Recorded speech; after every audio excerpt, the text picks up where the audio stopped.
Hello, everyone, and welcome back to the Practical English Podcast.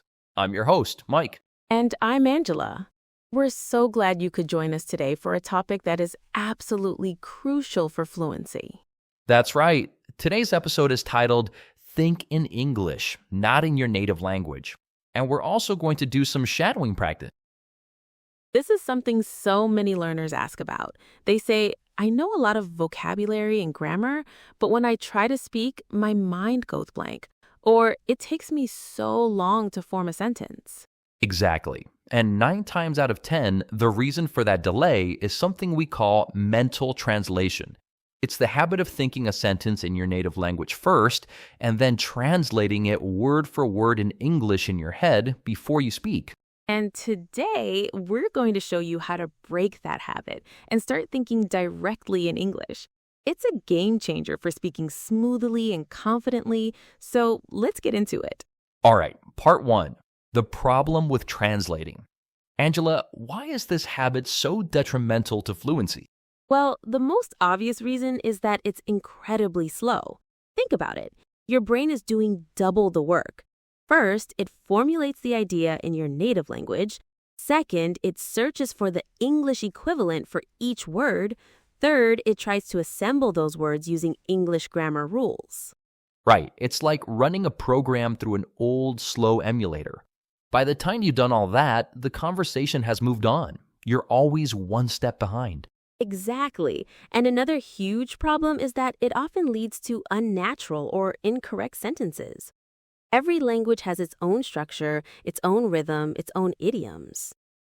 A phrase that makes perfect sense in Spanish or Japanese might sound very strange when translated literally into English.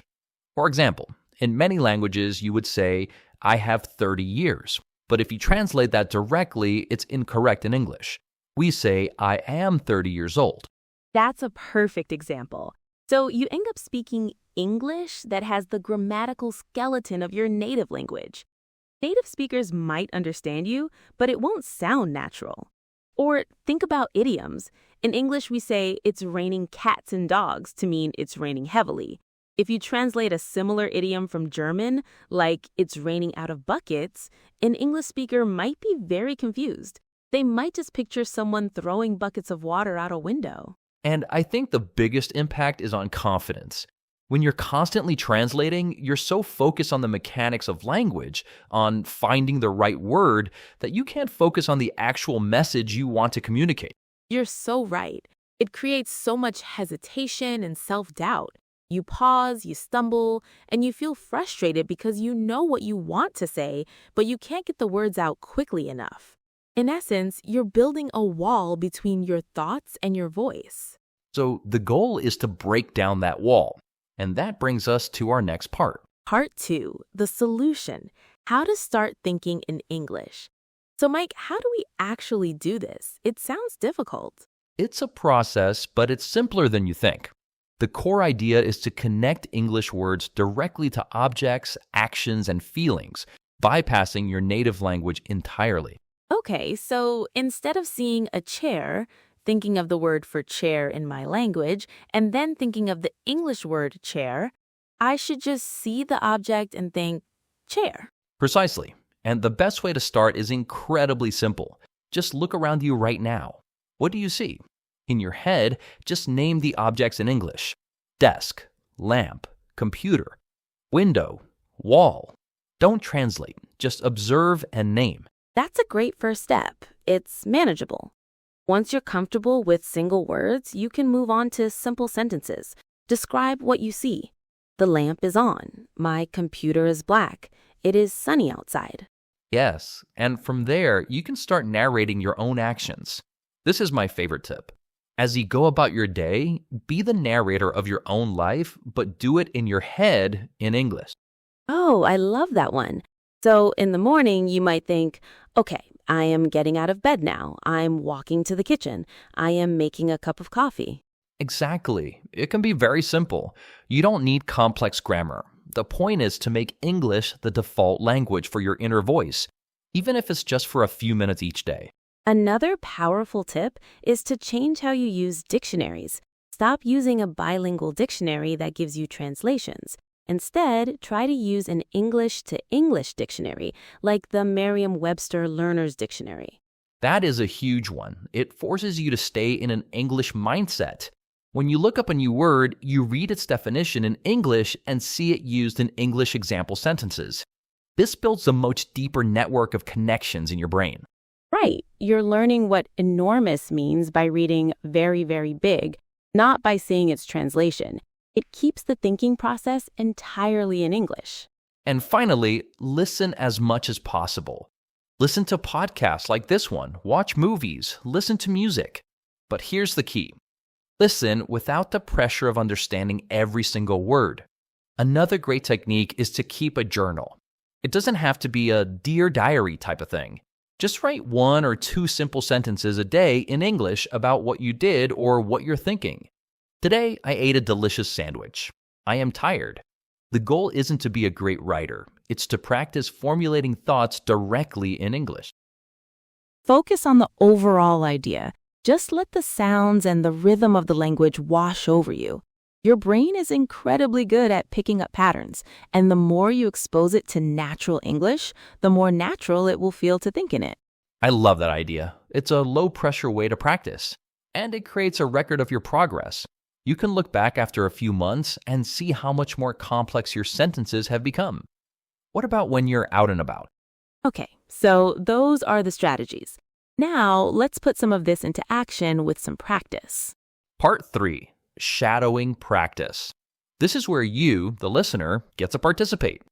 Mike, can you quickly explain what shadowing is for anyone who's new to it? Of course.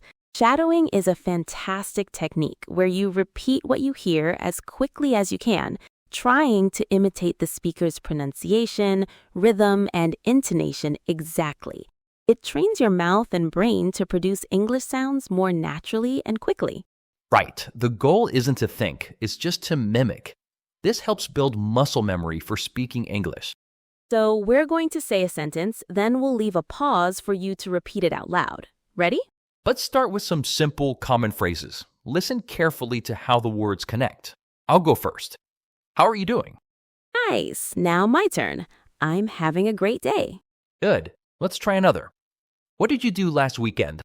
Notice how "what did you do" often sounds like "what did you do?" Let's try that one more time. What did you do last weekend? Excellent. Let's move on to slightly longer sentences. Focus on the melody of the sentence. I'm really looking forward to the holidays. Could you please tell me where the nearest station is? I'm sorry, I don't think I understand what you mean. You're doing great. The key is repetition. Don't worry if it's not perfect. Just try to match the rhythm. Let's do a few more. It's not a big deal. We can figure it out. I was going to go to the store, but I decided to stay home instead. If I had known you were coming, I would have baked a cake. Fantastic work. You can do this with any audio you listen to. Even just a few minutes of shadowing each day will dramatically improve your speed and pronunciation. Part 4. Real-life application. So, we've talked about the problem, the solution, and we've done some practice. How do we bring this all together in a real conversation? This is where you combine the techniques. Let's say someone asks you, "What are your plans for the summer?" The old way would be to translate from your native language. This summer, I am planning to visit my family and maybe go to the beach. Right, a lot of mental work. The new way, the thinking in English way, is different. When you hear the question, you don't think of words, you think of images and ideas. You might picture your family or picture the ocean. So you grab those key concepts directly. Family, beach, relax. And then you build a simple English sentence from those ideas. Exactly. You might respond, "I'm hoping to visit my family, and I'd love to go to the beach." It's faster, more natural, and you're not getting stuck on direct translation. And it's so important to accept that simple is okay. You don't need long, complex sentences to be fluent. Clear and simple communication is much better than complex and confusing communication. That's the key. Focus on communicating your idea, not on translating your sentences. The most important thing is consistency. Dedicate 5 or 10 minutes every single day to actively thinking in English. Set a timer on your phone. For those 5 minutes, narrate your actions, describe your surroundings, think about your plans for the day, all in English. It will feel strange at first, but it will build a powerful habit over time. All right, let's wrap this up with a quick recap. The big takeaway from today's episode is this. To become a fluent speaker, you must break the habit of mental translation. That's right. Instead of translating, train your brain to connect English words directly to ideas, objects, and experiences. Start small by naming objects around you. Narrate your daily activities in your head. Use an English to English dictionary. And practice shadowing to improve your speed, pronunciation, and confidence. Mimic the rhythm and flow of native speakers. Remember, consistency is everything. A few minutes every day makes a huge difference. This isn't an overnight fix. It's about building a new mental habit. We promise that if you apply these techniques, you'll see a massive improvement in how fluently and naturally you speak.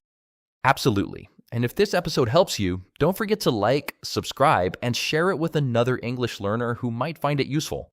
Thanks so much for listening to the Practical English Podcast. We'll talk to you in the next episode. Happy learning!